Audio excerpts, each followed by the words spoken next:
बिस्मिल्लाहिर्रहमानिर्रहीम, खुशामदीद। बहुत बहुत शुक्रिया आप सभी का हमारे साथ ज्वाइन करने के लिए। प्रोग्राम आप सलाम जेके देख रहे हैं दिल्ली के स्टूडियो से बराह रास्त।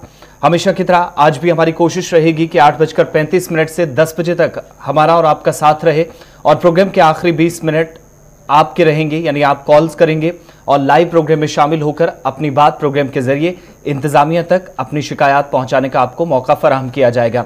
आज के प्रोग्राम में भी मुख्तलिफ मौज़ूआत हैं, उनकी तरफ हम बढ़ेंगे। मैं हूं आपके साथ आसिफ रशीद और प्रोग्राम में हमारे सीनियर साथी साहिल अमीन हमारे साथ ज्वाइन कर चुके हैं। बहुत बहुत शुक्रिया साहिल।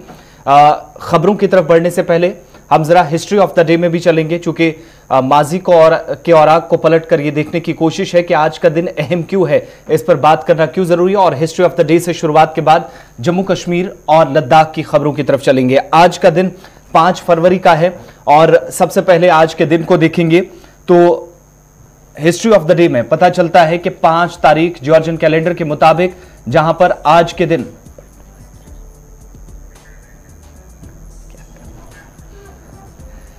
साल 2004 में आज ही के दिन ईरान ने मिस्र के साथ मुकम्मल सिफारती ताल्लुकात बहाल करने पर आमादगी जाहिर की थी। साल 2002 में आज ही के दिन नेपाल काठमांडू के अंदर भारत और पाकिस्तान के दरमियान एक अहम पेशरफ्त हुई थी, जिसमें 11वीं सार्क मीटिंग चल रही थी।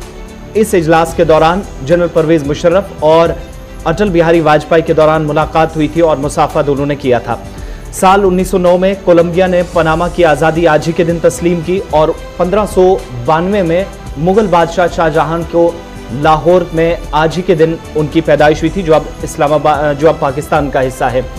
1659 में आज ही के दिन औरंगजेब ने शाह शुजा को खुजवा की जंग में शिकस्त दी।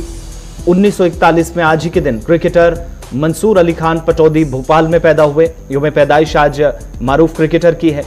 1957 में आज ही के दिन central sales tax act Hindustan के अंदर नाफिज हुआ और साल 1999 में विक्टर जोए, जिन्हें पेरू का वज़ीर आज़म नामजद किया गया, और ये वो मुल्क है जो अफ्रीका के साथ बहुत सारे एक तवील अरसे तक ताल्लुकात ठीक नहीं कर सका, लेकिन अब आहिस्ता आहिस्ता उसे मशरक़ी अफ्रीका का मुल्क बना लिया गया। ये हिस्ट्री ऑफ द डे में आज खास था। अब जरा प्रोग्राम का आगाज करेंगे और साहिल अमीन के पास चलेंगे। शुरुआत आज भी जम्मू कश्मीर की खबरों से।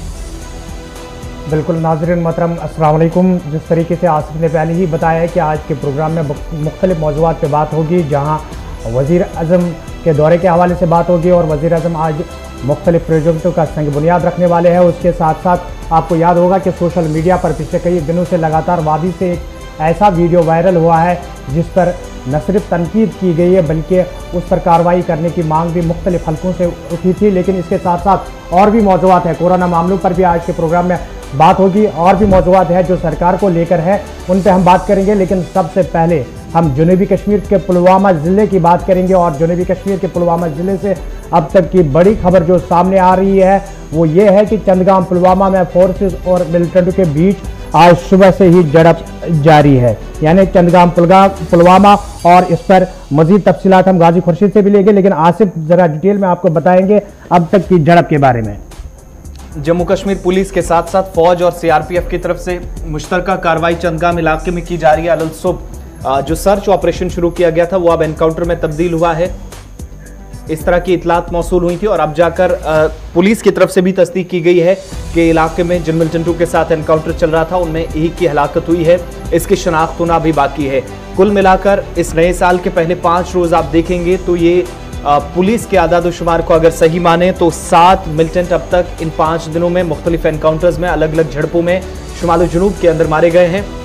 और जनूबी कश्मीर के कुलगाम से लेकर पुलवामा तक और श्रीनगर तक इनमें एनकाउंटर, सेंट्रल कश्मीर में भी इनमें 2 या के बाद दीगर शालीमार के अंदर शूट आउट हुए, मुख्तसर झड़पें हुई। उनमें कुल मिलाकर 7 मिलिटेंटों के अभी तक साल के इन 5 दिनों में हलाकत हो चुकी है। लेकिन जनूबी कश्मीर से इस वक्त खबर है कि जम्मू कश्मीर पुलिस के साथ सीआरपीएफ और राष्ट्रीय राइफल्स के एहलकार आज सुबह जब कार्रवाई करने पहुंचे तो फायर ओपन हुआ पुलिस बयान के मुताबिक और जवाबी कार्रवाई की गई, जिसमें अभी तक 1 मिलिटेंट के मारे जाने की तस्दीक कर दी गई है। अपने नुमाइंदे के पास चलेंगे।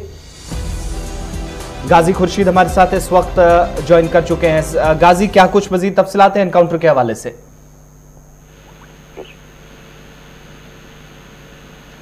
हेलो गाजी, अब तक आवाज पहुंच रही है?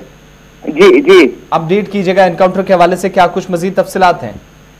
देखिए, पुलवामा, ये जो चंदगाम पुलवामा का ये डिस्ट्रिक्ट का ये जो एरिया है, पुलवामा से करीबन 4-5 किलोमीटर की दूरी पे है चंदगाम गांव देहात, जहां पे आज रात को ही फोर्सेस ने उसको घेरे में ले लिया। जब फोर्सेस को ये इत्तला मिली थी कि वहां पे मिलिटेंट्स के छुपे होने की ये जो इत्तला है उन्हें फराहम की गई थी, तो उस हवाले से मुश्तरका कार्रवाई वहां पे हुई और मुश्तरका कार्रवाई के दौरान वहां पे पहले घर घर तलाशी ली गई और फिर जो ही फोर्सेस उस मुकाम तक पहुंचने की जो ही फोर्सेस ने कोशिश की तो वहां पे छुपे मिलिटेंटों ने फोर्सेस पे फायरिंग की, जिसके नतीजे में आज सुबह करीबन 5 बजे से ही वहां पे एनकाउंटर, एक बड़ा एनकाउंटर शुरू हुआ जो अभी चल रहा है। तो इस समय की जो खबर है, यहाँ पे एक मिलिटेंट इस एनकाउंटर में मारा जा चुका है, लेकिन इस समय भी फायरिंग रुक रुक के चल रही है और सर्च ऑपरेशन अभी भी कंटिन्यू है। कौन सा इलाका है, क्या कोई रिहायशी इलाका है जहां पर ऑपरेशन चल रहा है? हाँ, देखिए, रिहायशी इलाका है। पुलवामा से जो है 5-6 किलोमीटर की दूरी पे चंदगांव गांव है जो ताहब एरिया में पड़ता है और इस समय यहाँ पे एनकाउंटर चल रहा है। अगरचे इस समय हल्की हल्की बर्फबारी भी हो रही है, लेकिन फोर्सेज ने चारों ओर इस गांव को घेरे में ले लिया है और रुक रुक के अभी भी दोनों तरफ से गोलियों का तबादला हो रहा है और अभी तक यहाँ पे एक मिलिटेंट एनकाउंटर में मारा जा चुका है और गोलियों की आवाजें अभी भी आ रही है और दोनों तरफ से गोलियां चल रही है, लेकिन रुक रुक के। और मैं आपको बता दूं कि जिस तरह से यहाँ आज सुबह जब ये इस इलाके को घेरे में ले लिया गया तो यहाँ पे जो रिहायशी मकान है, आबादी वाला इलाका है और रिहायशी मकानों के आसपास में जितने भी लोग हैं उन्हें घरों में बैठने को कहा गया है, क्योंकि गोलियां दोनों तरफ से चल रही है और अभी इस समय भी एनकाउंटर बराबर दोनों तरफ से जारी है। गाजी, अगर हम इस एनकाउंटर की बात करेंगे तो पुलिस मिलिटेंटों के बारे में क्या कुछ बता रही है और मुकामी सोर्सेज जो है वो क्या मिलिटेंटों के बारे में बता रहे हैं? क्या मुकामी है, गैर मुकामी है या फिर किस तंजीम से ये लोग वाबस्ता है? देखिए, मैं आपको बता दूं, पुलिस की तरफ से ये एक ट्वीट भी किया गया है कि इस एनकाउंटर में एक मिलिटेंट मारा गया है, जबकि मुकामी जराये से हमें ये पता चला है कि इस एनकाउंटर में 2 से 3 मिलिटेंट फंसे हो सकते हैं, जिसमें एक मिलिटेंट मारा जा चुका है, लेकिन गोलियों का तबादला अभी थम नहीं गया। गोलियों का तबादला अभी भी जारी है और कहा जाता है कि ये जो मिलिटेंट इस एनकाउंटर में जो इस समय जो मोरिका आराई चल रही है, इसमें जो मिलिटेंट छुपे बैठे थे वो मुकामी है और इसमें लगता है कि एक फॉरेन मिलिटेंट भी हो सकता है, लेकिन ये पुलिस का कहना नहीं है। मुकामी जराये से ये पता चला है कि इस एनकाउंटर में जो छुपे हुए मिलिटेंट है वो मुकामी है और फिलहाल एक मिलिटेंट को मारा जा चुका है, लेकिन अभी ये कहना मुश्किल है कि कितने मिलिटेंट हो सकते हैं, ये मुकामी जराये से पता चला है।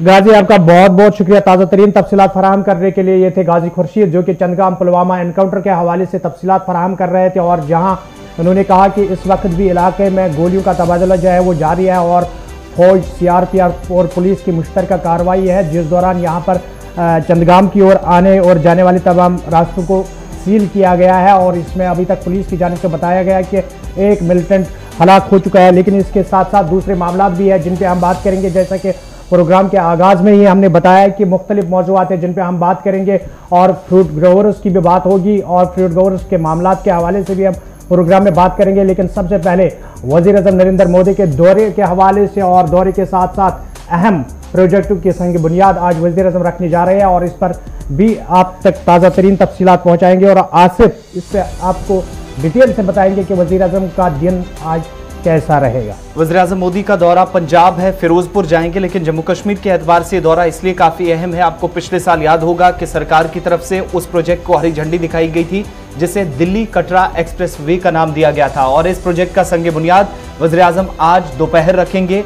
तकरीबन 39,500 करोड़ रुपए की लागत इस मंसूबे पर आएगी और एक्सप्रेस वे 40 किलोमीटर की दूरी को कम कर देगा, खत्म कर देगा। 7 किलोमीटर के आसपास का जो 7 घंटे का सफर तकरीबन था उसको कम करके 4.5 या 4 घंटे के आसपास तक महदूद ये सफर हो जाएगा, जो सरकार का मानना है कि इस मंसूबे के मुकम्मल होने के बाद 3 रियासतों और 2 यूटीज को फायदा, बल्कि 3 यूटीज को बराह रास्त फायदा मिलने वाला है। राजस्थान, हरियाणा और पंजाब तो इसके साथ जुड़ेंगे ही, लेकिन चंडीगढ़ यूनियन टेरिटरी जम्मू कश्मीर और यूनियन टेरिटरी दिल्ली, यानी दिल्ली और जो कटरा के बीच तवील सफर था उसको थोड़ा कम करने की एक कोशिश है। उसके तहत आज इस मंसूबे को हरी झंडी दिखाई जाएगी और आज 669 किलोमीटर लंबा जो एक्सप्रेस वे है दिल्ली अमृतसर कटरा, इसको फिरोजपुर से संगे बुनियाद इसका वज़ीर-ए-आज़म रखेंगे। 4 स्टेट्स तकरीबन इस अगर आदादोशुमार की तरफ जाएं तो पता ये चलता है कि लगभग इस मंसूबे के साथ टच करती हैं। इनमें आप देखेंगे ये सिर्फ मंसूबा इसलिए नहीं है कि सफर को कम किया जाए, बल्कि इसके साथ आप बड़ी बात देखेंगे तो माता वैष्णो देवी जाने वाले जम्मू जो अकीदतमंद है उनके लिए रास्ते आसान होंगे, मजहबी एतबार से भी काफी अहम है। और दूसरी बात ये कि पंजाब के तरन में, खदूर साहिब में, इसके अलावा गोइंदवाल साहिब के अंदर और सुल्तानपुर लोधी, ये वो मकामात हैं जहां पर सिखों या हिंदू मजाहिब से ताल्लुक़ रखने वाले लोगों के जो है जज्बात जुड़े हुए हैं, मजहबी अकीदा उनका है कि यहाँ पर उनके कई मजहबी अहम मकामात हैं, तो वहाँ पर वो जाएंगे और रास्ते एक्सप्रेसवे से अगर जाएंगे तो रास्ता और भी आसान होगा।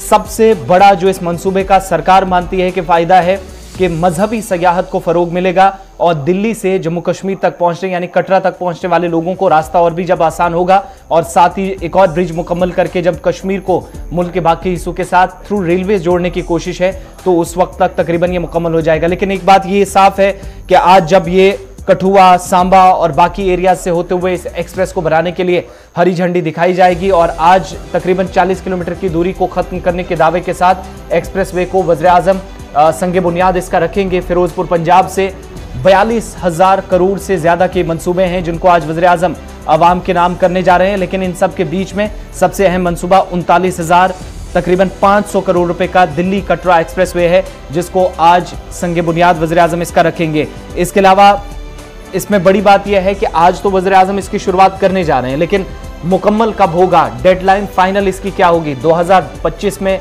2024 या 23 का भी ये मंसूबा मुकम्मल होगा, इसकी कोई तय डेडलाइन नहीं है।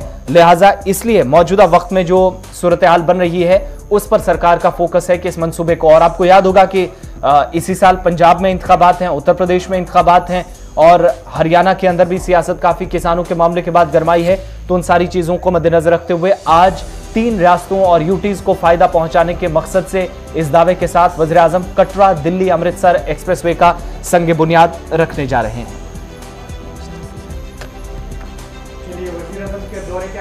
बात और जम्मू कश्मीर के हवाले से जो बात आज से बता रहे थे कि कितना अहम ये दौरा होगा और आज का दिन जम्मू कश्मीर के लिए कितना अहमियत का हामिल है, लेकिन इसके साथ साथ अब ज़रा शुमाली कश्मीर के बारामूला की ओर चलते हैं। और बारामूला से आपने देखा होगा कि सोशल मीडिया पर चंद रोज से काफ़ी मकबूल एक वीडियो हुआ है जिसमें सरकारी कर्मचारी जो है वो वेंडर्स को किस तरह से सता रहे थे, और इस पर जब ये सोशल मीडिया पर वायरल हुआ तो कहीं ना कहीं आम हलकों, सियासी हलकों और दूसरे लोग जो है उन्होंने इन्हें तनकीद का निशाना बनाया। अब इस खबर में क्या कुछ मजीद है आसिफ आपको बताएंगे। बिल्कुल, बड़ी बात यह है कि डायरेक्टर लोकल बॉडीज कश्मीर ने सख्त नोटिस लिया उस वीडियो का और उनकी तरफ से हुक्मनामा जारी हुआ। हुकूमत की जानिब से अब 4 मुलाजमीन को बाकायदा मुअत्तल करने के अहकामात सादिर कर दिए गए हैं। जो ईओ हैं म्यूनसिपैलिटी के, उनको दुकानदारों के जो उनका मुआवजा बनता है, जितना नुकसान हुआ है वो इन्हीं सभी यानी स्ट्रीट वेंडर्स को जो नुकसान हुआ है, तोड़फोड़ की गई है, उनकी रेडियां वहां से उठाकर दूसरे एरियाज में फेंक दी गई, उनका सामान सड़क पर फेंका गया, उन सारी चीजों का चूंकि साथ साथ वीडियो भी दिखाइएगा। 4 मुलाजमीन को मुअत्तल करने के ऑर्डर्स उस वक्त जारी कर दिए गए जब ये वीडियो सोशल मीडिया पर वायरल हुआ। इंतजामिया काफी तनकीद का निशाना बनी और director urban local bodies Kashmir ने इसका नोटिस लिया। ईओ म्यूनसिपैलिटी को कहा गया कि वो इन जो 5 से 10 दुकानदार थे जिनका नुकसान हुआ है और इस नुकसान का मुआवजा जो उन्हें दिया जाए वो इन मुलाजमीन की सैलरी से या इनका जो पैसा उससे काटा जाए। यानी 2 तरह के अहकामात हैं, एक तो उन्हें मुअत्तल कर दिया गया, कोई अटैच करने की बात नहीं है। 4 मुलाजमीन हैं, तस्वीर में आप देख सकते हैं इन चारों की तरफ से कैसे ज्यादती का भी इन पर इल्जाम लगा और मजदूर यहाँ पर जो रेडी वाले थे उनका नुकसान किया गया। और दूसरी बात, एक तरफ मुअत्तली के अहकामात तो साथ ही उन्हीं की सैलरी से इन लोगों को मुआवजा दिया जाएगा जो माहाना तनख्वाह अमीन इनकी है। बिल्कुल, जिस तरीके से डायरेक्टर लोकल बॉडीज कश्मीर ने यह फैसला लिया है ये इंसानी बुनियादों पर फैसला लिया गया, लेकिन यहाँ पर एक बात बताना ज़रूरी समझता हूँ कि इसका मतलब कतई तौर ये नहीं है कि वेंडर्स जो चाहे जिस तरीके से चाहे रास्तों पर कब्जा करें, बल्कि ये एक इंसानी जज्बाती तौर पर और हमदर्दी के तौर पर यह फैसला लिया गया। वेंडर्स को भी चाहिए कि जिस तरीके से सरकार या मुतल्लिका डिपार्टमेंट की जानिब से कहा गया है उसी तरीके से अपने कामकाज को जारी रखें ताकि वो भी कमाई कर सके और अपनी ज़िंदगी को आगे ले जा सके। लेकिन फ़िलहाल प्रोग्राम में आगे बढ़ते हैं और प्रोग्राम की अगली खबर जो है जिस पे हम बात करेंगे वो जम्मू कश्मीर और ख़ासकर वादी कश्मीर के अंदर अगर हम फ्रूट की बात करेंगे तो मेवा सन्नत को बढ़ावा देने के लिए काफ़ी कुछ दावे सरकार की जानिब से भी किए जा रहे हैं और हॉर्टिकल्चर डिपार्टमेंट की जानिब से बहुत सारी कोशिशें भी की जा रही है। लेकिन आजकल जो फ्रूट ग्रोवर्स वादी के हैं उन्हें किन चीज़ों का मुश्किलात का सामना करना पड़ रहा है और वो किस चीज़ को लेकर आजकल सड़कों पर आ रहे हैं।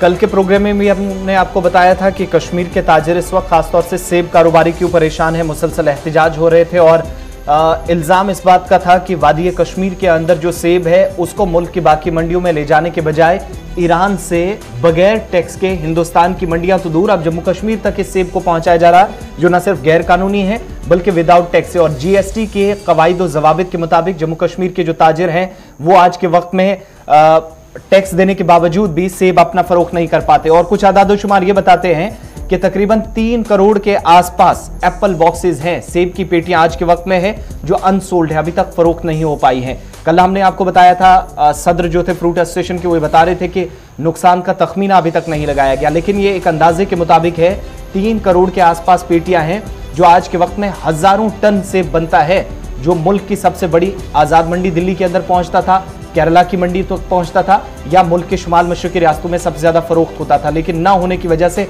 दोनों तरह के इल्जाम हैं। एक तो सेब वहां से बाहर ले जाने में, कश्मीर से मुल्क के बाकी हिस्सों में पहुंचाने में इंतजामिया ने कोई खास या खातिर ख्वाह इकदाम नहीं किए, और दूसरी तरफ सबसे बड़ी परेशानी ईरान से जो अटारी वाघा सरहद से पिछले साल सेब आ रहा था, कारोबारियों को ये खदशात हैं कि वही सेब इस बार भी और बिना किसी टैक्स के लाया जा रहा है, जिससे जो इक्तसादी बदहाली थी उससे बाहर निकालने के बजाय वापस मुआशी तौर उन्हें कमजोर किया जा रहा है, जो सबसे बड़ी परेशानी वादी कश्मीर में और शुमाली अजला में खासकर ये परेशानी बढ़ रही है। बिल्कुल, ये फ्रूट ग्रोवर्स जो है वादी कश्मीर के, उनका कहना है और उनके जो खदशात हैं उन्होंने जम्मू कश्मीर इंतज़ामिया तक ये खदशात पहुँचाए हैं। लेकिन इसके साथ साथ दूसरे मामला भी है जिन पे हम बात करेंगे और जम्मू कश्मीर में जिस तरीके से मौसम ने करवट ली है उस पर भी हम बात करेंगे। लेकिन सबसे पहले जिस तरीके से आपको मालूम ही होगा कि ओमिक्रॉन और कोरोना वायरस के मामला पूरे भारत के अंदर बढ़ रहे हैं और उसके साथ साथ जम्मू कश्मीर के हवाले से आपको ताज़ा तरीन तफसीलात पहुँचाएंगे कि जम्मू कश्मीर की सूरत हाल कोरोना वायरस के हवाले से क्या कुछ है।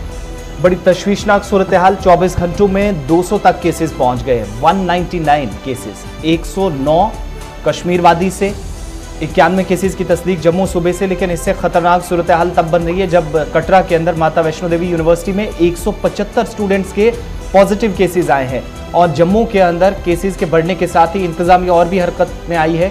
अवामी मकामात पर टेस्टिंग का सिलसिला तेज कर दिया गया है। बड़ी बात यह है कि अब तक कुल मिलाकर आप देखेंगे तो अगर आदादोशुमार को सही देखेंगे 1,86,10,509 लोगों ने वैक्सीन तो ली है, लेकिन इसके साथ साथ बड़ी तादाद में कोविड-19 के पॉजिटिव केसेस पाए गए हैं। कुल मिलाकर 175 केसेस जो जम्मू प्रोविंस के अंदर सिर्फ माता वैष्णो देवी यूनिवर्सिटी के अंदर आए हैं। 12 सयाह भी हैं जो लद्दाख के अंदर भी पॉजिटिव पाए गए हैं। नए केसेस आप देखिए, लद्दाख के अंदर अब तक 12, 13 या 23 हाईएस्ट पिछले दिनों रहा था, उस रिकॉर्ड को तोड़ते हुए ये टैली और ऊपर चली गई है। 65 केसेस लद्दाख के अंदर पाए गए हैं, 175 जम्मू प्रोविंस के अंदर, जहां अभी तक कटरा यूनिवर्सिटी के अंदर पॉजिटिव आने की तस्दीक हो चुकी है। इसके अलावा मेडिकल सुपरिटेंडेंट, सीडी और सीएमओ राजौरी भी पॉजिटिव पाए गए हैं। मैंडेटरी टेस्टिंग का सिलसिला तेज कर दिया गया है और ये कब हुआ है, जब पत्नी टॉप सयाहों की एक बड़ी तादाद नए साल के पहले 5-6 दिनों के अंदर अच्छी खासी तादाद में जा रही थी। लेकिन इसके साथ साथ ये भी आपको बताएं कि 156 पेशेंट कोविड-19 के सेहतियाब भी हुए हैं, डिस्चार्ज कर दिया मुख्तलिफ अस्पतालों से। 38 जम्मू सूबे से, 118 कश्मीर सूबे से, और साथ ही नए कंफर्म्ड केसेस जब पॉजिटिव के कोविड-19 के आए हैं 199 तादाद रही है। तो मौली जो माइक्रोमिसिस का केसेस है यानी ब्लैक फंगस का कोई केस 24 घंटों में सामने नहीं आया, इसकी तस्दीक इंतजामिया ने कर दी है। 1,89,10,509 लोगों ने वैक्सीन ली है, लेकिन इसमें यह नहीं बताया गया है कि पहला डोज किसने लिया, दूसरा डोज इनमें से कितने लोगों ने लिया है।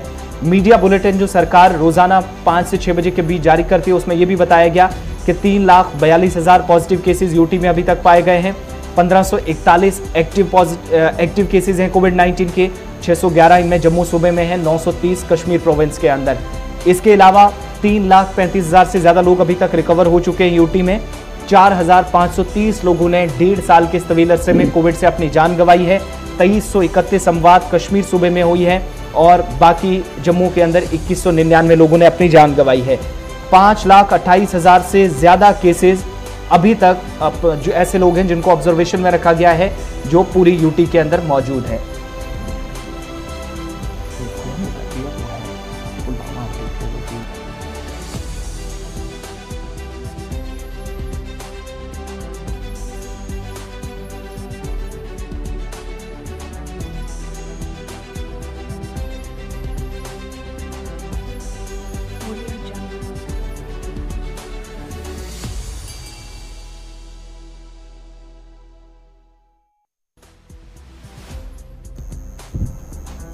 चलिए, जुनूबी कश्मीर के पुलवामा से आज के प्रोग्राम की हमने शुरुआत की और चंदगाम पुलवामा में जो एनकाउंटर फोर्सेस और मिलिट्री के बीच जारी है, अब तक की खबर जो सामने आ रही है यही बताया जा रहा है कि झड़प के दौरान अब तक 3 मिलिटेंट जो है वो हलाक हो चुके हैं। ये पुलिस की जानिब से बताया जा रहा है कि जारी झड़प के दौरान अब तक 3 मिलिटेंट हलाक हो चुके हैं और हथियार भी यहाँ से बरामद किया गया, जबकि इलाके में तलाशी कार्रवाई अभी भी जारी है।